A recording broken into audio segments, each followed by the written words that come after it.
3 things you need to write a good email newsletter. There are almost 5 billion email users on the planet right now. So if someone says email is dead, what they really mean is my emails suck. Sorry, but that's just the way it is. Ask any marketer worth their salt and they'll tell you they love email. And I'm going to tell you why you should invest more on writing good emails for your business, specifically an email newsletter in a sec. But first, hi! I'm Terrence Tam, founder of Radical Marketing, and thank you for tuning in to my podcast. So as I was saying, emails are wonderful. And there's 2 good reasons why. One, they allow you to cut through all the BS and go straight to the customer, right? You don't have to worry about Zuckerberg screwing you by changing the algorithm again and basically tossing your content in some forgotten corner that no one's ever gonna see. You bypass all that crap and get your message straight to the customer. And that's insanely valuable. Second reason, the return is just ridiculously good. I mean, studies show that businesses get about $36 to $42 back for every dollar they spend on email marketing. And a huge part of that, of course, is because emails are practically free. But there's a couple of caveats. You can't just slap a couple of words on an email, ask people to buy your stuff, and expect them to instantly whip out their credit card, right? I talked about this in my last podcast episode. But well, what you really need to do is to warm up and nurture your mailing list first. That's the reason you need a newsletter. So why newsletters? Because they're like that friendly neighbor who drops by with food, right? You keep showing up with value and people start liking you. You don't just knock on their doors and start demanding their money up front. You've got to warm up the room before asking for anything. That's the whole point of writing a newsletter. You build trust and credibility first. That's why if your mailing list is something you've bought off from someone, or you just scrapped a few addresses and blasted them with a promotional email, you're gonna get crickets.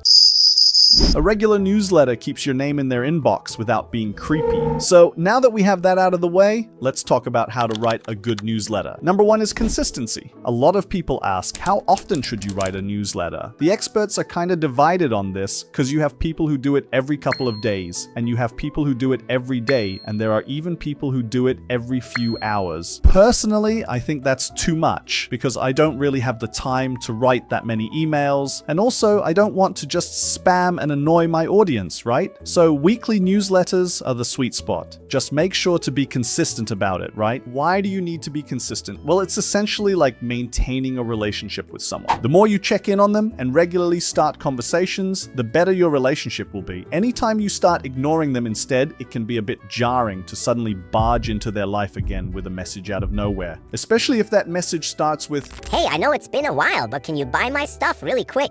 Giving that consistency sends the message that you're putting in effort into the relationship, which makes you more trustworthy, and that's always a good thing to have. Number 2 is to weave your personal story into it. Look, there's no shortage of newsletters out there. What makes yours unique? What makes people actually want to open your email and read what you have to say? Well, you don't really have to go far to find something unique because you have it right there in your story. Everyone has their own story, right? You might not think that it's too relevant, but people tend to trust you more when you open up to them. And that trust goes a long way when you finally decide to start pitching your stuff to them. Anyway, one good example is that one of our clients is a property investor. And on its own, yeah, it's kind of boring because there's so many other property investors out there, right? But he actually has a pretty good story. See, he was a successful business owner, but then that all went down the drain when his business partner actually betrayed him. The guy was left with millions in debt. He was even hospitalized because he got beaten up by an angry crowd. Basically, the customers that his business owed money to, right? At one point, he was thrown in jail.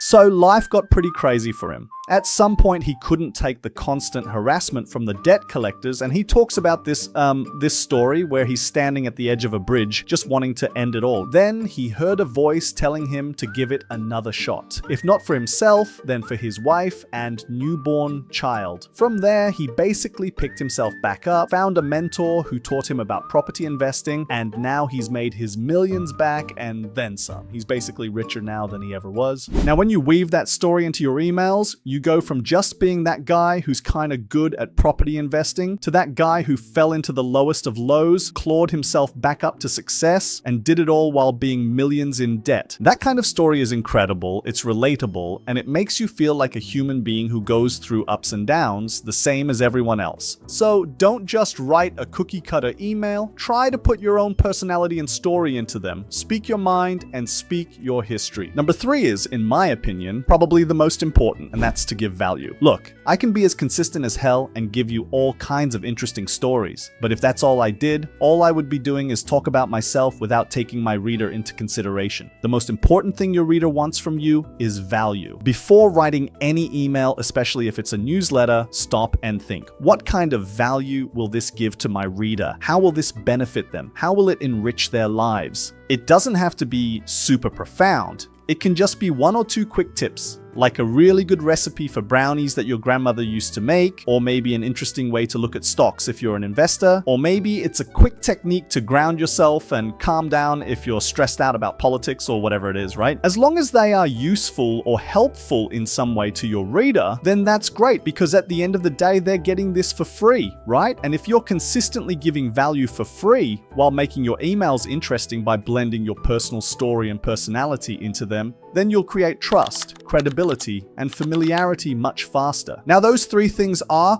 in my opinion, the soul of an email newsletter. They are what makes those emails actually interesting or even fun to read. You'd actually look forward to reading those emails every single time they land in your inbox. But there's another aspect to email newsletters, and that's the technical stuff. Now, I'm not going to go too in-depth on that, at least not in this episode, because I do want to keep this short and focused. But here's some rapid-fire best technical practices for your email newsletter. Number 1, clean your list. Get rid of people who haven't opened your emails in a while, because open rates do affect how healthy your list is. If your open rate gets too low, the email algorithm might decide you're just some spammer and decide to mark your emails as spam for most people, which is bad because your email goes straight to their spam or junk folder. Number 2, segment and personalize. Sometimes you want to really hone in on a certain group of people, and emails are actually awesome for that. For example, you can send an email to people who haven't bought your offer detailing the benefits of that offer and why they should get it, while you can send a separate email to people who already bought that offer. And in that email, you can try a number of things, like upselling another offer, or maybe just thanking them for buying your offer. Either way, personalization is great, and it does get you results. There's a study that shows that targeted email campaigns get 36% higher open rates and 267% more clicks. So yeah, don't ignore this. Number 3, test everything. At the end of the day, emails might look like wizardry because there's just so many factors involved. Your audience, your offer, your brand, your tone, heck, even the time and day you send your emails play a huge factor. So you really just want to do some A/B testing, try different subject lines, send times, calls to action, some basically everything, and once you find a great formula, stick with it, but never forget to continue testing. So, right now you might be asking, Okay, Terrence, those are some cool tips, but when is this actually gonna stop making me money? well, that's what the CTAs in emails are for. As long as you're able to transition smoothly and naturally from the content of your email to making a call to action for your offer, you can pretty much slide it in anytime you feel like your audience is ready. Here's another free tip for you. There are 2 areas that get read the most when it comes to emails: the subject line